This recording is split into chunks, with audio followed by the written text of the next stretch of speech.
Il y a plusieurs dizaines de tués. Il y a beaucoup de blessés. C'est une horreur. Novembre 2015. Paris vient de vivre la nuit la plus meurtrière de son histoire depuis la Seconde Guerre mondiale. 130 morts, des centaines de blessés. À ce moment-là, une question hante les services de l'État. Pourquoi n'a-t-on rien vu venir? Dans les semaines qui suivent, les services secrets français cherchent une solution capable d'anticiper toute menace terroriste. Et cette solution, ils l'ont trouvée. Elle est développée par une société américaine presque inconnue du grand public. Son nom, Palantir. La France signe donc dans l'urgence, avec une promesse, utiliser cette technologie seulement quelques années, le temps de trouver autre chose. Mais 11 ans plus tard, cette solution provisoire est toujours au cœur du système. Pourquoi? Parce que Palantir ne vend pas un simple logiciel, non. Il vend une technologie révolutionnaire. En reliant une quantité gigantesque de données, en apparence anodine, Palantir peut détecter des menaces invisibles. Et c'est terriblement efficace. C'est pour ça que tous ces pays font déjà appel à elle. Mais le souci, c'est qu'une fois qu'on commence à l'utiliser, on a tendance à la déployer un petit peu partout, jusqu'à devenir totalement dépendant. À tel point que si l'entreprise venait à couper ses accès du jour au lendemain, certains pays deviendraient aveugles. Alors finalement, est-ce l'État qui contrôle Palantir ou est-ce Palantir qui contrôle l'État? Nous avons une petite idée sur la question. Bonjour à tous. Décembre 2025. Le renseignement français renouvelle pour la 4e fois consécutive son contrat avec Palantir. Une société accusée d'alimenter la surveillance de masse et de violer les droits humains. Rien que ça. Et cette situation inquiète. Certains responsables politiques parlent ouvertement de dépendance dangereuse. Du jour au lendemain, Palantir pourrait cesser d'entretenir l'outil et d'y installer les évolutions requises, conduisant à désarmer la DGSI en quelques mois. Donc, si Palantir coupe son logiciel, le renseignement français est aveugle. Et ça pose d'autant plus question que certaines zones d'ombre planent autour de cette entreprise. Dans le cas de la sécurité intérieure, aujourd'hui, on a confié à une grande entreprise américaine, Palantir, qui est assez particulière car elle est financée en grande partie par la CIA. Donc on a confié les données des Français à cette société-là, ce qui, bien sûr, est tout à fait inquiétant. C'est un mauvais choix qui a été fait. Ce qui pose problème, c'est que non seulement ce choix a été fait il y a quelques années, mais l'an dernier, il y a quelques mois, on a re-signé le contrat avec Palantir, donc il n'y a pas de volonté du gouvernement, de volonté claire de rompre avec ce très grand acteur qui, il faut le rappeler, même pas coté en bourse, c'est-à-dire que c'est vraiment l'État américain. Mais pourquoi faire appel à elle alors? Eh bien, Palantir Technologies porte une promesse, voire partout. Grâce à un système qui croise, relie et analyse d'immenses quantités de données provenant de sources différentes. Elle permet de faire ressortir des corrélations, des schémas qui passeraient autrement inaperçus. L'entreprise agrège des sources qui n'ont rien à voir les unes avec les autres. Des fichiers administratifs, des logs numériques, des signaux GPS, des données biométriques, et elle fusionne tout ça pour produire une image. Une image exploitable sur laquelle un décideur peut agir. L'objectif est d'avoir une vision globale pour prendre des décisions rapidement. Mais pour mieux comprendre, prenons un exemple. Vous êtes un homme, vous avez plus de 40 ans, vous vivez, je ne sais pas, dans le nord de la France, et vous êtes inscrit sur Facebook. Et imaginons que vous suivez une page sur la chasse. 5 informations qui n'ont rien à voir les unes avec les autres. Mais passé sous la moulinette de Palantir, il en ressort qu'à 86%, vous avez voté RN au dernier scrutin. C'est ça, la puissance des données croisées. Ce n'est pas de la magie, c'est de la corrélation, simplement à grande échelle. Et c'est exactement le cœur de métier de Palantir. Tiens justement, on parle de Palantir, mais c'est quoi au juste Palantir? Eh bien ça vient de la saga Le Seigneur des Anneaux. Dans cette œuvre, le Palantir est une pierre de vision qui permet de tout observer à distance. Le sorcier Saruman s'en sert pour obtenir des informations et accroître son pouvoir. Et pour faire ça, Palantir a développé 3 outils. Gotham, ça c'est l'outil de surveillance militaire et sécuritaire. Vient ensuite Foundry, l'outil civil pour piloter des opérations en temps réel. Et enfin Apollo, qui est un petit peu le système nerveux central qui permet de tout mettre à jour. Donc on a 3 logiciels, 3 champs d'action et un seul acteur, qui travaille avec de très grands groupes internationaux. Airbus, Stellantis, BP, PwC, United Airlines, Credit Suisse. Mais le problème avec ce type de technologie, c'est qu'un outil conçu pour traquer des terroristes peut aussi être utilisé pour analyser, centraliser énormément de données sur une population donnée. Et une fois que toute cette infrastructure est en place, la frontière entre la sécurité et la surveillance devient de plus en plus floue. Et c'est justement ce qui se passe avec l'administration américaine. C'est justement ce qu'a révélé le site Wired. Selon le média, des ingénieurs du fisc américain travaillent sur la création d'une méga API, c'est-à-dire un connecteur unique construit grâce à la technologie de Palantir. Alors l'idée en apparence, elle est simple. Permettre à plusieurs administrations de partager automatiquement leurs données. Jusqu'ici, il faut bien penser que chaque donnée était cloisonnée les unes des autres. Mais avec cette nouvelle architecture, tout devient interconnecté. Et ça change profondément la logique du système, car une fois qu'on a un socle technique commun, il devient extrêmement simple de relier d'autres bases de données. On pourrait très bien croiser les données fiscales des Américains avec celles de l'Agence américaine de l'immigration, l'ICE. Autrement dit, ce qui est présenté comme un outil de modernisation peut aussi devenir un outil de surveillance beaucoup plus large. Des sénateurs démocrates ont même parlé d'un cauchemar de surveillance. C'est pour ça que ces 2 sénateurs ont demandé à Palantir la liste des contrats, les agences concernées et les personnes habilitées. Mais Palantir n'a pas vraiment répondu précisément à ces questions. Ils ont préféré réaffirmer qu'ils respectent les droits humains. L'entreprise cite les principes des Nations Unies et assure aller au-delà de ses obligations légales.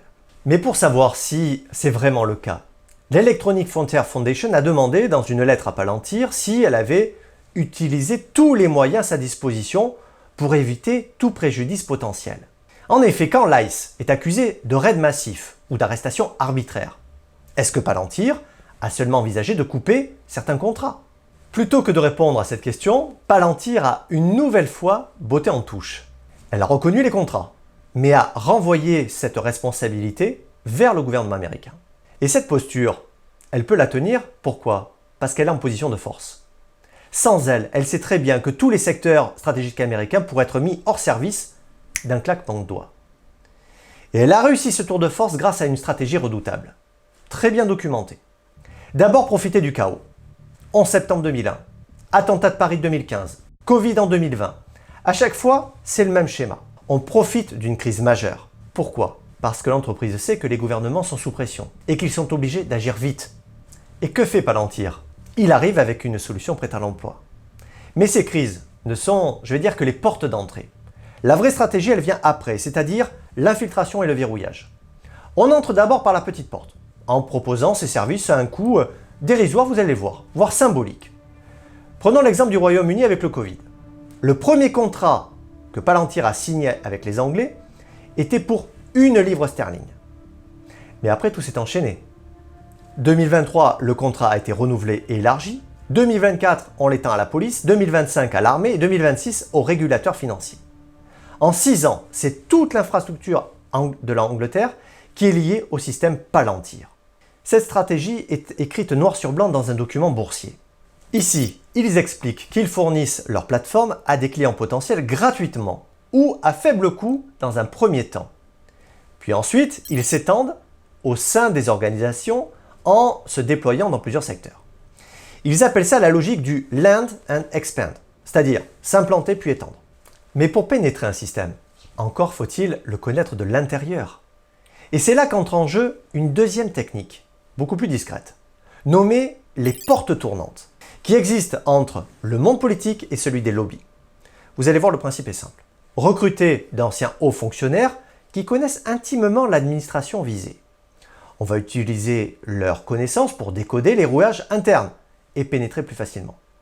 En France, le cas le plus documenté est celui de Fabrice Brégier, ancien directeur général d'Airbus. Son entrée chez Palantir a permis de renforcer les contrats auprès de Airbus et de la DGSI. Mais la France, ce n'est pas le seul cas isolé. Le Royaume-Uni, par exemple, en dénombre plus d'une trentaine. Et on a tout, les noms, les postes, les dates de transition. Donc on a une stratégie en 3 temps. Les crises comme point d'entrée, le verrouillage technique comme garantie de rester, et les portes tournantes comme accélérateur. Mais tout ça n'est que la mécanique. Pour comprendre pourquoi cette entreprise fonctionne ainsi, il faut regarder les deux hommes qui l'ont construite, Peter Thiel et Alex Karp. Personnes qui sont à l'origine de Palantir étaient pour beaucoup des libertariens, c'est-à-dire avec une idée politique assez particulière selon laquelle il faudrait se libérer, s'extraire de la tutelle des États et faire en sorte que l'argent ait tout pouvoir. Thiel défend donc une liberté individuelle maximale et un État minimal. Sauf que chose paradoxale, il a créé l'un des outils de surveillance étatique les plus puissants du monde. Mais pour Thiel, c'est pas vraiment une contradiction. Parce qu'il ne s'oppose pas à un État fort, il s'oppose à un État qu'il ne contrôle pas. Il a une théorie, elle est simple. Il y a les gens ordinaires, il y a les autres. Je veux parler, vous savez, des fondateurs, des visionnaires, de ces gens qui transcendent les règles communes. Lui parle de surhomme. Un individu exceptionnel qui n'a pas à se soumettre à la morale collective, puisqu'il est bien sûr au-dessus. Il prend Zuckerberg en exemple. Vous avez un homme qui est seul, qui contrôle 60% d'une entreprise qui pèse 3 milliards de dollars. Tout ceci sans contre-pouvoir. Et c'est exactement le modèle de Thiel.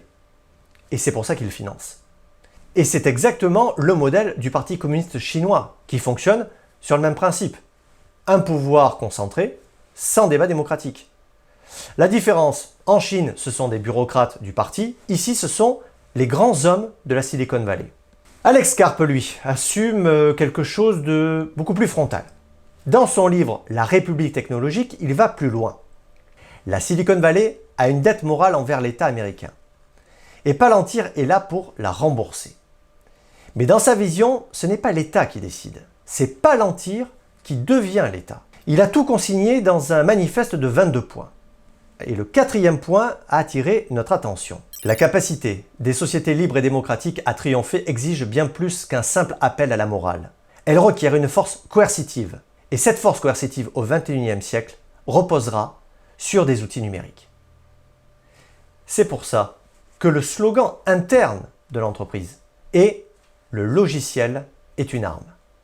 Deux hommes, deux tempéraments, mais une seule direction. Faire de Palantir un acteur incontournable au-dessus des États. Mais alors, peut-on s'affranchir de cette emprise?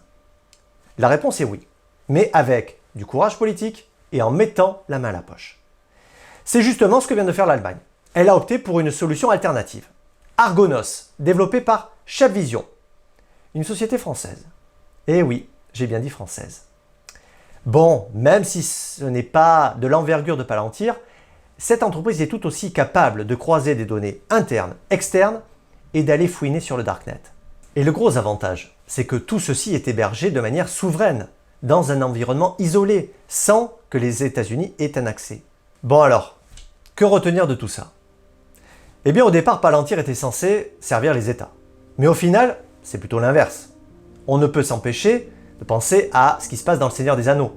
Saruman utilise le Palantir pour obtenir des informations et accroître son pouvoir. Mais il finit aussi par entrer en contact avec Sauron qui dispose d'une volonté beaucoup plus forte. Et petit à petit, Saruman croit utiliser l'outil à son avantage. En réalité, c'est lui qui est influencé. Il devient de plus en plus obsédé par le pouvoir et perd son indépendance de jugement et finit par être sous la coupe de Sauron. C'est d'ailleurs l'une des leçons symboliques de Tolkien. La connaissance totale et la capacité de tout voir donnent un immense pouvoir, mais elles peuvent aussi corrompre celui qui croit les maîtriser.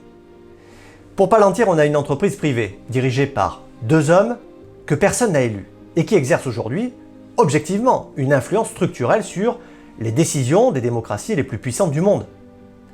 Mais ce n'est pas uniquement une question de puissance, c'est aussi une question de valeur, car derrière Peter Thiel et Alex Karp, il y a cette idée récurrente que les élites technologiques seraient plus légitimes que les structures démocratiques. Mais ils ont peut-être oublié qu'une société ne peut pas reposer uniquement sur la puissance de ses outils. Elle repose avant tout sur la vertu de ceux qui les contrôlent. Merci à tous. Nous, on se dit à très vite pour un prochain décryptage.